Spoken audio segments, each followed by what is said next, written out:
Playing football for the Albion, was really, really great honour for me. When I signed from Gillingham Football Club, I was coming towards the end of my career, or so I thought. I was probably approaching my 33rd birthday, and Mark McGee had come in when he came in.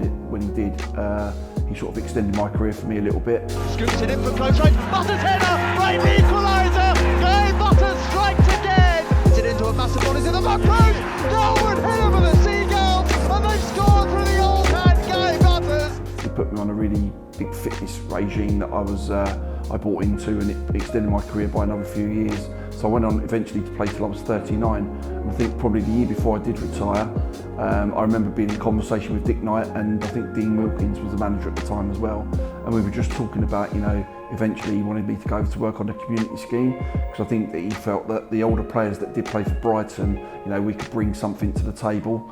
But I'd always wanted to extend my career and play as long as I could. So I did that extra year of playing, and then at the end of that, it was time to hang my boots up, and I moved over sort of seamlessly into Albion in the community.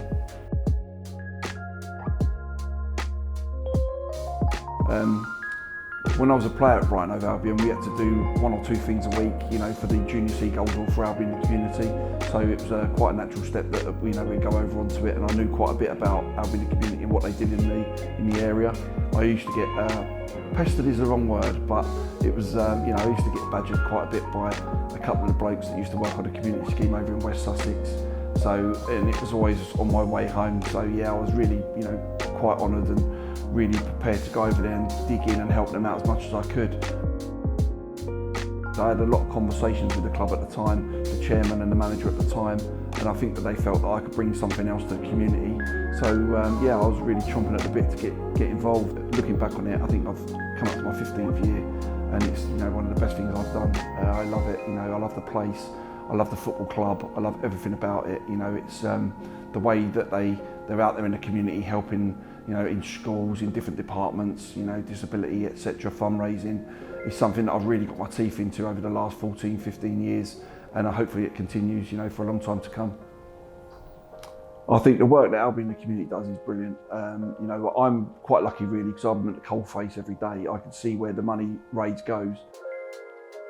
I think there's a social data study as well that proves that every pound raised for Albion in the community, in the wider community, is the equivalent of raising £9. So every penny that we raise goes to really good causes.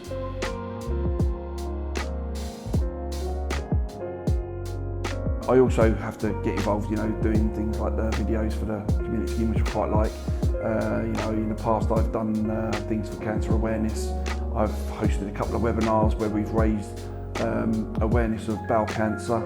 I've also slept rough, which was eventful in winter, so that was quite funny.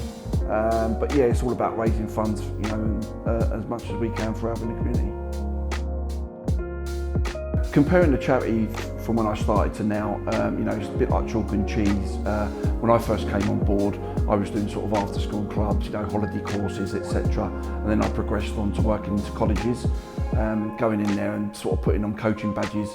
Now my day-to-day job at the club is completely different. I'm across most of the departments that we've got. I mean, one day I could be in a prison somewhere, teaching level 1 football badges to someone, and then that evening I'm helping out with a disability department.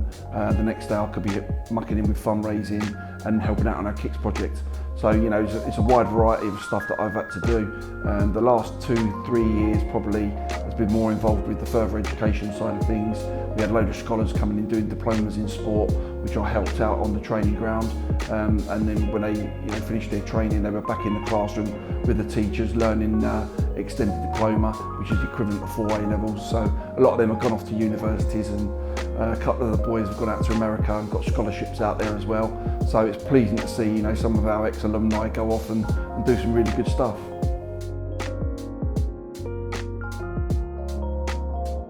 So it's been really enjoyable, and like I said, hopefully it's going to continue for many years to come.